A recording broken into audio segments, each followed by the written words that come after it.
You are dispatched to a 20-year-old female lying on a street after falling from a bike. Okay, BSI, gloves and a mask. Is my scene safe? Your scene is safe. The mechanism of injury here seems to be fall from a bike. Is this my only patient? This is your only patient. Okay, I'm gonna request ALS backup. And since there was a fall, I'm gonna have a crew member hold cervical spine, just like this. Okay, and my general impression of this patient is that she fell from her bike and might be suffering several injuries. Did my patient look up at me when I got to the scene? No, your patient did not immediately look at you. All right, when I say, hi, I'm Lisa from CWRU, does she look up at me? Yes, your patient looks at you. Okay, so my patient is responsive to verbal then. Can you tell me your name? Alekia. Hi, Lakia, do you know where you are? I'm on a road in Cleveland. Yeah, that's right. Do you know about what time it is? It's morning, maybe 10 a.m. Yeah, it's 10:30. Do you know how you got here? I was biking, hit a pothole, and I fell. Okay, my patient is ANO times 4. Do I notice any apparent life threats before I start my assessment? You do not. Okay, I'm gonna open and assess the airway with the jaw thrust. Do I see anything? The airway is clear. Okay. What is the patient's respiration rate and quality? The patient is breathing 18 times per minute with adequate depth. Okay, what's their SpO2? 99%. Alright, I won't immediately give any oxygen, but we'll consider it later. Do they have any injuries to their chest and their neck that could impair breathing? They do not. Okay, what is the patient's pulse rate and quality? What is the skin appearance and temperature? And is there any major bleeding that I can see? Her pulse is 104 and normal skin is flushed and diaphragmatic. Okay. There is no major life-threatening bleeding visible. Okay, this is a high priority patient due to the mechanism of injury, but before loading them into the ambulance, I'm gonna take a history and a second assessment just to make sure I don't miss anything important. I'm gonna direct a crew member to get a full set of vitals, including blood pressure, heart rate, respiratory rate and quality, glucose, SpO2, and pupils. Their blood pressure is 108/80, their heart rate is 104, their respirators are 18 and adequate, SpO2 is 99%, and pupils are full. Okay, I'm gonna take a sample later since my patient looks very in pain, and I'm gonna do a second assessment.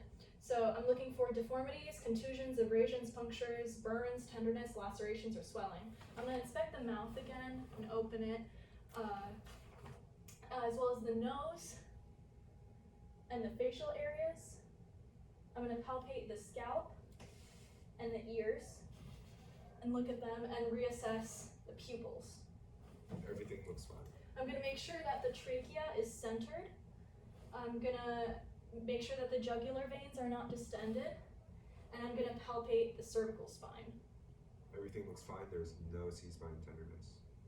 Okay, I'm gonna put a C-collar on just in case since there's a mechanism of injury. Now I'm gonna inspect the chest and I'll palpate and auscultate it with the stethoscope in all the places to hear lung sounds. Everything looks and sounds fine. Okay, now I'm going to inspect and palpate the abdomen and check for pelvic instability.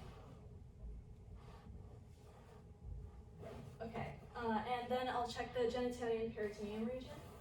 You see a large purple bruise around the pelvis on the left, and there is some pelvic instability. Okay, so I'm gonna apply a pelvic sling by shimmying it up under the patient and applying it like a belt until it clicks. Then I'm gonna assess the lower extremities by palpating them. Checking MSPs. Take a pulse. Can you wiggle your toes for me? And can the patient recognize which finger I'm touching? Yes. Okay, I'll do that for the lower extremities. Do I see anything? You notice your patient has a skinned left thigh. Okay, so I'll bandage the skinned left thigh with gauze and apply pressure and get that bleeding under control.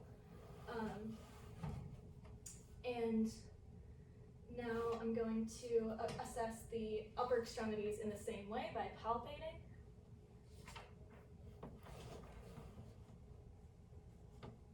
And checking for MSPs in both hands. Everything is fine. Okay, I'd document all of these findings and I'd reassess the, I'll splint, oh my god. Okay, I'll cut this part out of the video, but I'll move on to inspect and palpate the posterior thorax, lumbar, and buttocks area. So I'd attempt to log roll the patient, palpate the thorax, lumbar, and buttocks area. Everything looks fine? Okay, I'd document all of those findings and I'd reassess the patient's needs and get an OB-QRST on the way to the hospital.